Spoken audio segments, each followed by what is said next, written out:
వర్గీకరణపై రాష్ట్రంలో వేసిన one men commission ఇచ్చిన నివేదికను నిన్న కేబినెట్ ఆమోదం తెలపడాన్ని మాల మహానాడు రాష్ట్ర వ్యాప్తంగా వ్యతిరేకిస్తూ నేడు పల్నాడు జిల్లా నరసరావుపేట కేంద్రంలో డాక్టర్ బాబాసాహెబ్ అంబేద్కర్ విగ్రహం వద్ద నియోజకవర్గ వర్కింగ్ అధ్యక్షులు విస్తార జయరావు అధ్యక్షతన నల్ల రిబ్బన్లతో నిరసన కార్యక్రమాన్ని నిర్వహించారు. ముందుగా అంబేద్కర్ విగ్రహానికి పూలమాలలు వేసి తదుపరి రాష్ట్ర అధ్యక్షులు డాక్టర్ గోదా జాన్పాల్ మాట్లాడారు. రాష్ట్రంలో దళితుల్ని విచ్ఛిన్నం చేయడానికి సుప్రీంకోర్టు ఇచ్చిన తీర్పు అని చెబుతూ ఇచ్చిన సూచనలను అమలు చేయకుండా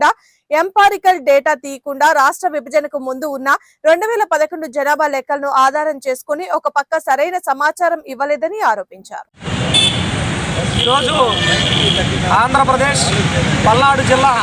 నరసరావుపేట కేంద్రంలో ఏదైతే ఈ దేశంలో ఎస్సీ వర్గీకరణకు సంబంధించి గతంలో 2000 సంవత్సరం నుండి 2004 సంవత్సరం వరకు ఆంధ్రప్రదేశ్ ఉమ్మడి రాష్ట్రంలో వర్గీకరణ అమలైతే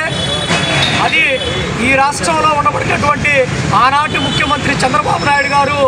ఒంటెద్దు పోకడలతో రాజ్యాంగాన్ని ధిక్కరిస్తూ ఆర్టికల్ 341, 342ని వ్యతిరేకిస్తూ ఇచ్చినటువంటి తీర్పుని సవాల్ చేస్తూ సుప్రీంకోర్టుకి వెళ్ళగా గౌరవ సుప్రీంకోర్టు రాష్ట్రాల వారీగా వర్గీకరణ చేయడానికి వీల్లేదని ఇచ్చినటువంటి తీర్పులో భాగంగా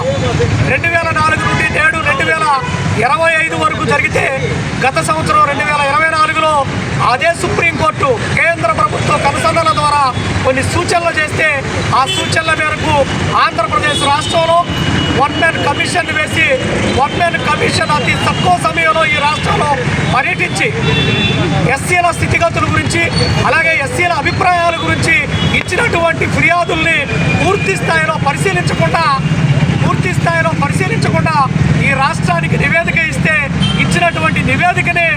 గౌరవ ఎవరైతే ఎమ్మెల్యేలు మంత్రులు ఉన్నారో రాష్ట్ర ప్రభుత్వం 5గురితో కూడినటువంటి ఒక సబ్ కమిషన్ వేస్తే ఆ సబ్ కమిషన్ ఆ నివేదికని ఆమోదించడాన్ని పూర్తిగా మాల మహానాడు వ్యతిరేకిస్తూ ఉంది. పూర్తిగా ఇది రాజ్యాంగ వ్యతిరేకమైనటువంటి తీర్పుగా రాజ్యాంగ వ్యతిరేకమైనటువంటి మీరు ఇచ్చినటువంటి ఒక సలహాగా మేము వ్యతిరేకిస్తూ ఏదైతే ఈ రాష్ట్రంలో ఉమ్మడిగా ఉండబడినటువంటి ఎస్సీలను విభజించేటటువంటి కుట్ర, ఎస్సీల్లో ప్రధానంగా మాలల జనాభాను తగ్గించేటటువంటి కుట్ర, ఈరోజు ఏదైతే 40 లక్షల జనాభాను మాత్రమే మాలలను చూపిస్తూ ఒకటి హిందూ మాలలుగా ఉన్న మాలల్ని క్రైస్తవ మాలలుగా, హిందూ మాలలుగా ఉండబడినటువంటి మాలల్ని హిందూ మాదిగలుగా, హిందూ మాలలుగా ఉండబడినటువంటి వాళ్ళని అరవ మాలలుగా, అలాగే ఆది ఆంధ్రులుగా విభజించి మాలల జనాభాని తగ్గించి నేడు మాలల్ని అణిచివేసేటువంటి ధోరణి ఈ రాష్ట్రంలో కూటమి ప్రభుత్వం మొదలు పెట్టుకుంటా ఉంది. కూటమి ప్రభుత్వం పెట్టుకున్నటువంటి ఏదైతే ఆమోదం ముద్ర వేసి ఈ నెల 20వ తేదీన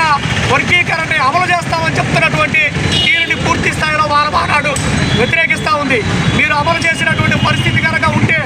ఈరోజు ప్రతి జిల్లాలో జాతీయ అధ్యక్షులు బోండారు కుమార్ గారి ఆదేశాల మేరకు ప్రతి జిల్లాలో అంబేద్కర్ గారి విగ్రహాల వద్ద శాంతియుత నిరసన కార్యక్రమాలు చేపట్టాం. భవిష్యత్తులో